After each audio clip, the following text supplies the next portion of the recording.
Should you invest in the new set Battle Styles? What up guys, DJ back again with another video. Today we're going to be talking about the newest set Battle Styles that is set to be released next year, 2021 March, sometime there. Now, this set was just revealed, I think, within the last 24 to 48 hours. So there has been quite a bit of talk about it, mainly informational videos and stuff like that. And I don't know if you've been watching it, but definitely I have. And I've been trying to educate myself a little bit on the set. We don't know everything, but they have shown most stuff. We know that most of the products have been revealed. It shows that there's no theme decks made for this set. So I don't know if it's going to be discontinued entirely or if it's just for this set. And we'll talk a little bit on that later. I'm going to talk about the investability in this set. I know it's very early, very soon, but I think based on what I've seen, I think I've kind of made up my mind on what I'm going to do. And I think a lot of other people have too. I've seen a lot of posts recently about it and what the collectors feel about it too. So we'll talk about that. Should you invest in this set? My short answer is no. But doesn't mean, you should listen to me. You can do whatever you want. But at the same time, if you do decide to invest in this, I think there is an opportune time to invest in it and when to get rid of it. So we'll talk about that and we'll talk about everything. Let's go. So guys, right off the bat, I'll give you my reasons why I think it's not really investable, especially long-term or just in general, really.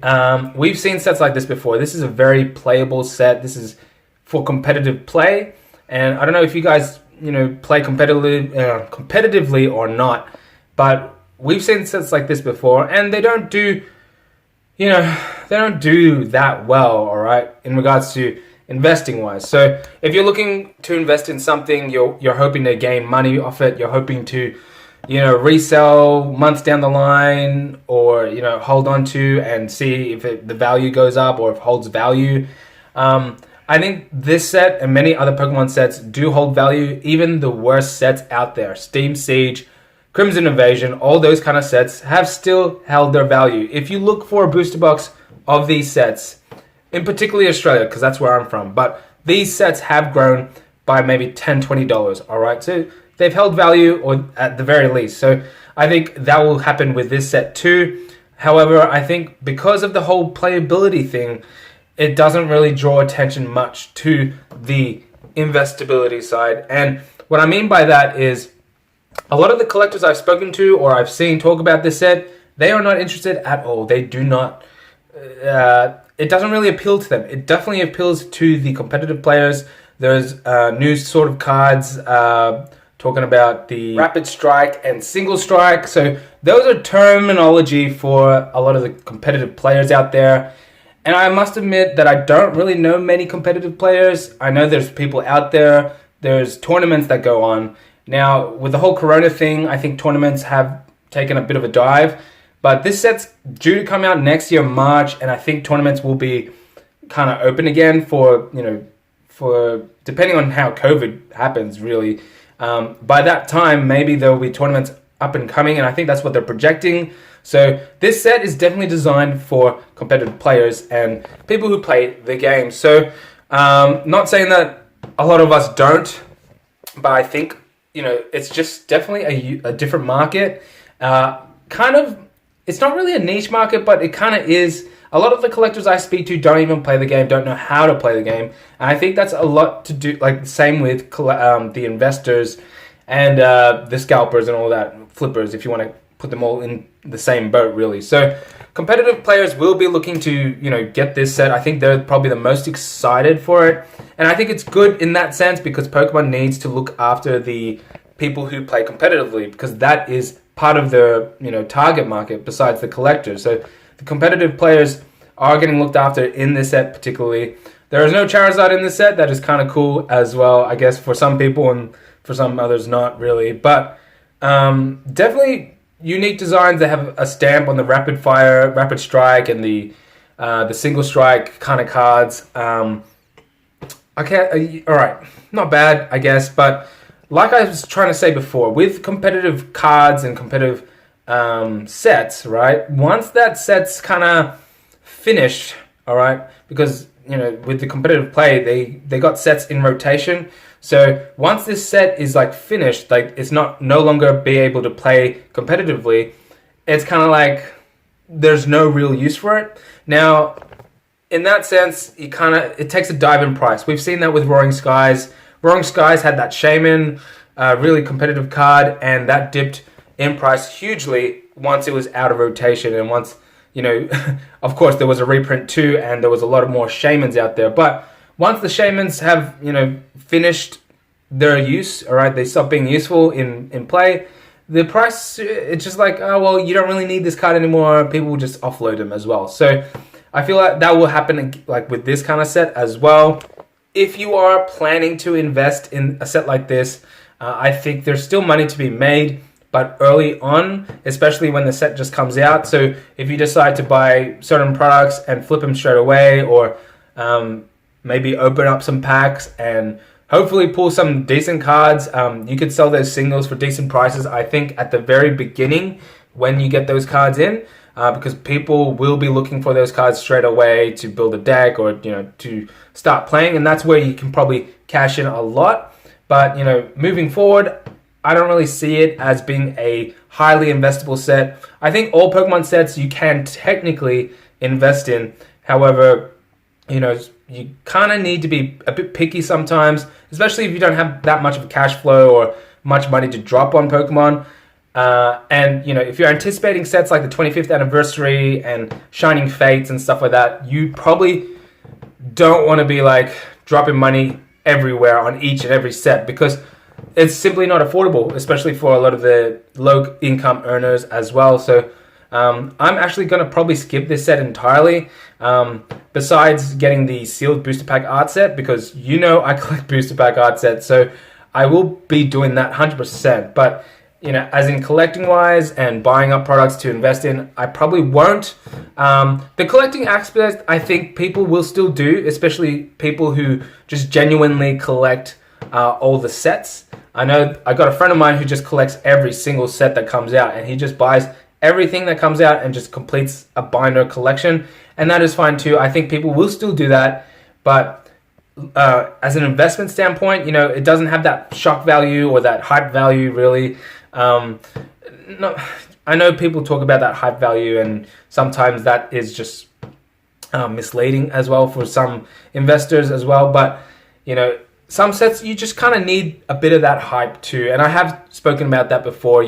That's how movies do well. That's how movies get their hype going, and they produce sales. They put out trailers and stuff like that. So Pokemon's released this kind of early. Well, the news, I guess. I think the set was meant to come out a bit earlier, but then there was some sort of interruption or whatnot. But either way, this set, in my opinion, highly competitive, probably collectible in a sense where some people will collect it. Investable, I just probably wouldn't, to be honest.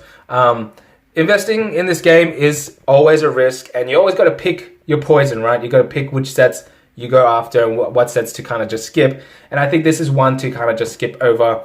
A lot of people have spoken about the designs of the cards, that they don't really like it. And I think that's all just opinionated. But if you're seeing a lot of people feeling the same way about it, it kind of tells you something. It kind of says, this set's probably not going to be as popular for the average collector.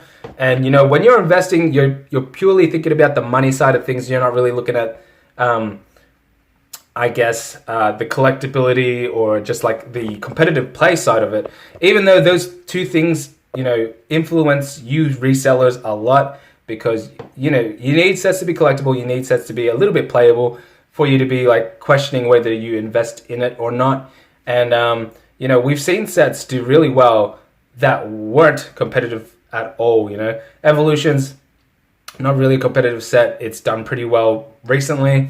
Vivid Voltage has done really well, and it has certain things to it. It has fundamentals to it that makes people want to buy it. Not necessarily for competitive play, but it just caters to everybody. All right. So, and this set really just, for me, it just kind of caters straight to the players. And I feel like there's nothing wrong with that. I think Pokemon definitely needs to do that in order to, you know, maintain their playability base. After all, you know, the name of the game is TCG. It's trading card game. You know, you're meant to play the game, you're meant to trade and all that other stuff. But obviously, it's become kind of a stock market now-ish kind of way. So that's why we make these investing videos. So I feel if you're going to put your money into this, put it in for the right reasons. If you're thinking, I'm going to buy this and hold it and, you know, maybe resell it down the line and hopefully it grows in value, good luck to you. Personally, I'm not going to do it. But it's the risk that you want to take. You know, maybe more news comes out. Maybe there's some things we're not really seeing just yet. But from all we've heard so far in regards to this set, which has only been 24 hours, so this is just fresh news to me, it just definitely looks like a very highly playable set. More for competitive players, less for investing kind of wise. And not necessarily a bad thing. It's just, you know, it's something I wouldn't do. Let me know in the comment section if you are planning to invest in the set and give me your reasons why.